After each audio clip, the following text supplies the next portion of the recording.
everyone. Welcome to Keto and Crime. Today I am with you with day one of what I call the actual Daybell trial. So I'm going in with what happened on Wednesday, April 10th, which was opening arguments. So I'm going to summarize that in as brief a time as possible, giving you the high points, and I'll be back with you almost every day during this trial as it goes on, probably for the next 2 to 3 months.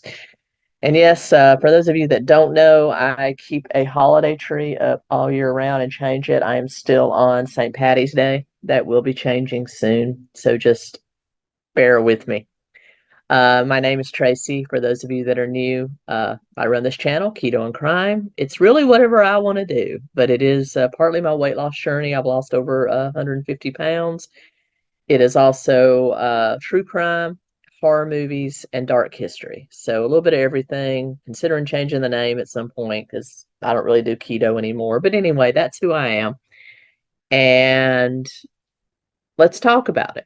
Let's talk about day one, Chad Daybell, opening arguments. Let's go. We start out with prosecutor Rob Wood.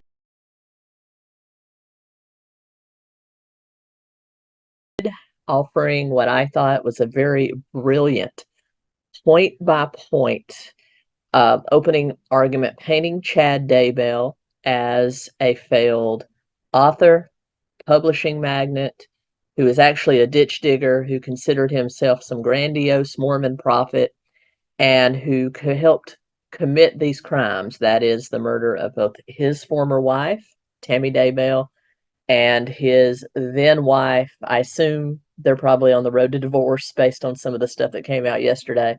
Probably soon to be ex-wife, Lori Vallow's children, JJ and 𝗬𝗙. But they were all murdered for lust, money, and just opportunity. That is, they had a plan and they wanted them out of the way. Pretty cut and dry. He went down a history of the crimes and how Lori Vallow was already convicted of her parts in these crimes, and how Chad Daybell has pretty much equal part in this crime. If you know, I also covered the Lori Vallow trial. You can find those videos on my channel. She pretty much tried to turn it all out over on Chad from what defense she gave. She didn't really give a defense, but it's obvious from when Mr. Pryor, Chad's lawyer, takes stage for his opening arguments that Chad's going to give quite a defense here.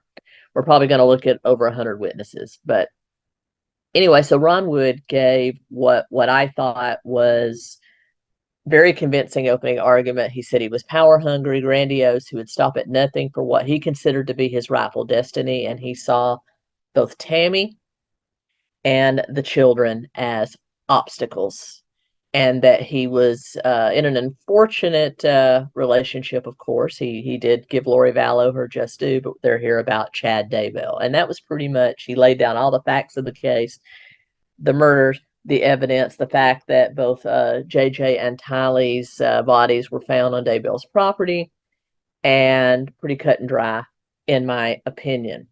Then we turn to the defense's opening argument, and this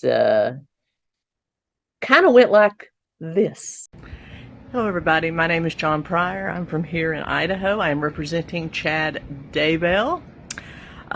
Is the microphone close enough? It is? All right. So basically, everyone, my client, Chad Daybell, is an idiot.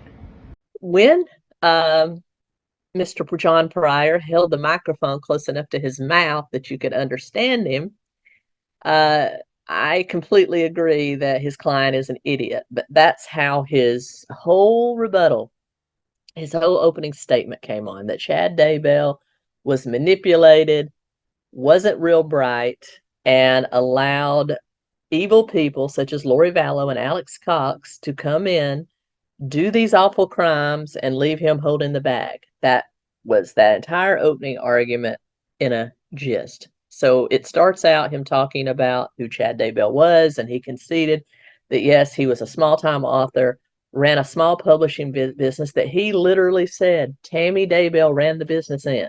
Any success business-wise that their very small publishing company had, and I have reviewed all of Daybell's books and summarized them. Those playlists, I'll put them up there. They're also on the channel, as well as I've done in-depth videos on all the players in this, also on this channel in a playlist, that she was responsible for that. He was only an author that also went out and found other authors that talked about their religious experiences.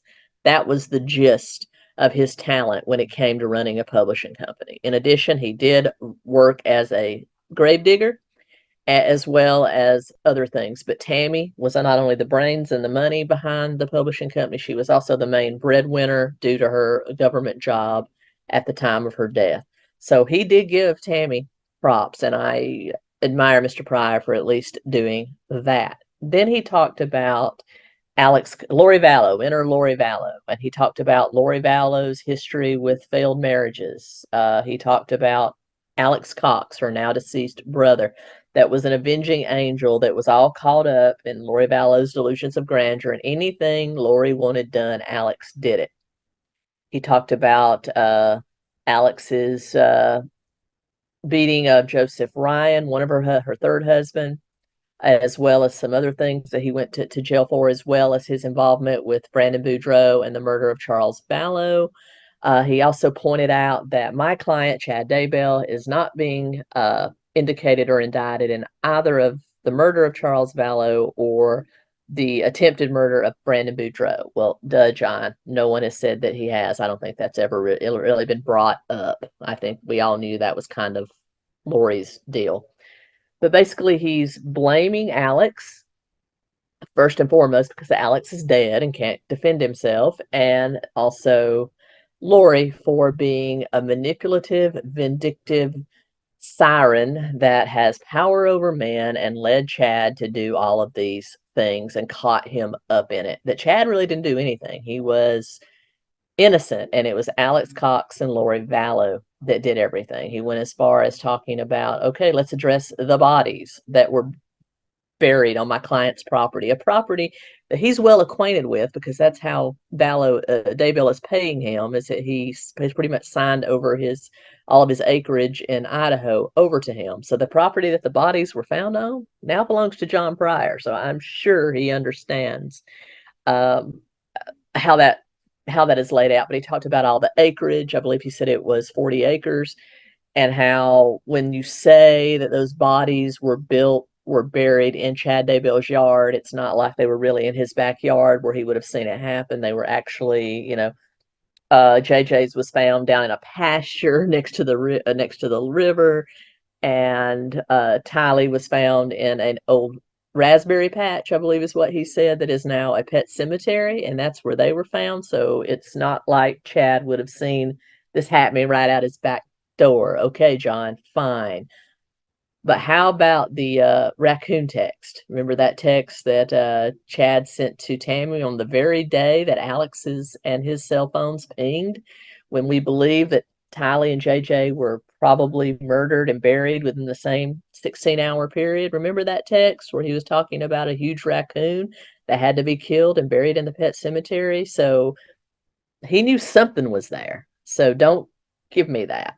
So, but basically, he just goes on and on relating basically how Chad is a dumbass and was totally manipulated. So he's blaming Lori and Alex full force, which is why I say I believe Lori is probably on her way to being his soon-to-be ex-wife. So I was screaming at the screen the majority of the time I was listening to it. But anyway, that's where things stand.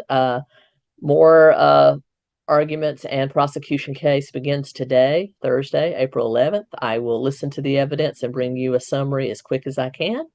I hope you enjoyed this. Let me know what you think down below if you had the chance to listen to the live streams. What do you think about both the prosecution and the defense's opening arguments? And with that being said, until next time, keto and crime.